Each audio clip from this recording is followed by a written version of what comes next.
The paradox of knowing, a curse or a gift. The gift of knowledge is both a blessing and a curse, an emblem of human progress, and a source of profound existential weight.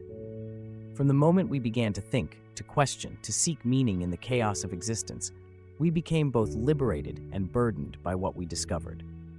To know is to open one's eyes to the intricate tapestry of reality, yet it is also to bear the burden of truths that challenge our comfort, our ignorance, and sometimes even our sanity.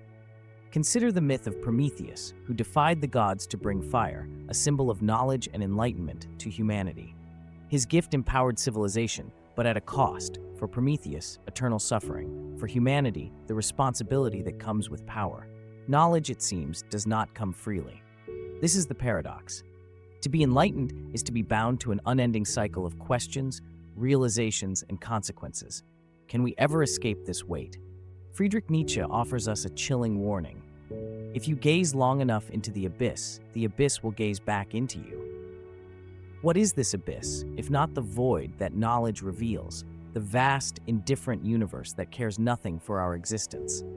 The more we learn, the more we uncover the insignificance of our place in the cosmos. And yet, we cannot stop gazing. Our insatiable curiosity drives us forward, even when it threatens to unravel the illusions that sustain us. Knowledge makes us aware of the fleeting nature of life, of our mortality, of the fragility of our ecosystems. We know too much to be carefree, yet not enough to find definitive answers. The biblical story of Adam and Eve echoes this theme. The forbidden fruit of the tree of knowledge gave them awareness of themselves, of good and evil, but also expelled them from paradise. Is this tale a warning against knowledge, or is it an invitation to see the fall as a necessary step toward freedom? By knowing, they became fully human, capable of choice, creativity, and moral agency. But with these gifts came suffering, guilt, and the loss of innocence. Is the curse of knowledge, then, a necessary condition for growth? In our modern era, this curse has evolved. We live in a time of unprecedented access to information. Science reveals the secrets of the universe, technology connects us, and yet, this knowledge overwhelms us. We are acutely aware of global crises, climate change, inequality, wars, and the fragility of human systems. How do we navigate this constant influx of information without succumbing to despair? Jean-Paul Sartre argued that the awareness of freedom brings anguish. With freedom comes responsibility, and with knowledge comes the moral imperative to act. If we understand the consequences of our actions, environmental degradation, social injustices, the harm we cause, how can we remain passive? Yet, this responsibility is heavy, and many retreat into denial or apathy. To know is to be called to confront these truths, but not everyone has the strength to bear this burden. Philosophers like Sartre and Kierkegaard suggest that despair, far from being a dead end, can lead to authentic existence.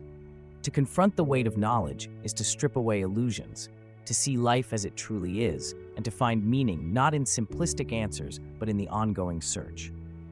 Albert Camus, too, embraced the absurdity of life.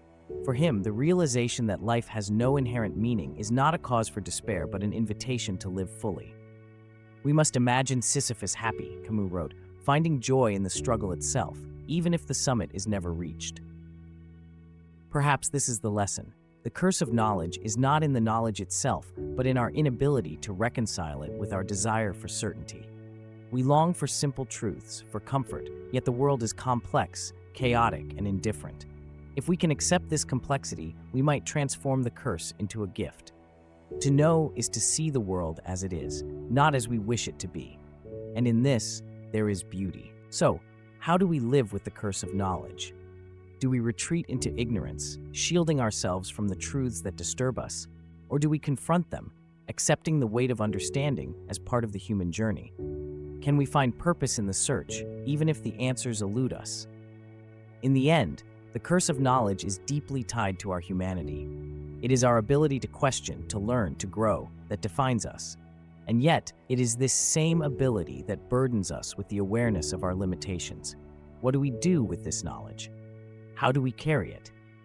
These are questions that have no definitive answers, but perhaps that is the point. In the struggle to reconcile what we know with how we live lies the essence of what it means to be human. What truths have you uncovered that have shaped your perspective? How do you bear the weight of knowing in a world that is both beautiful and terrifying?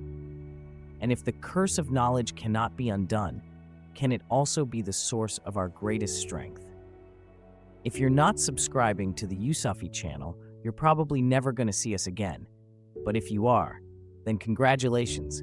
You're learning something new every day.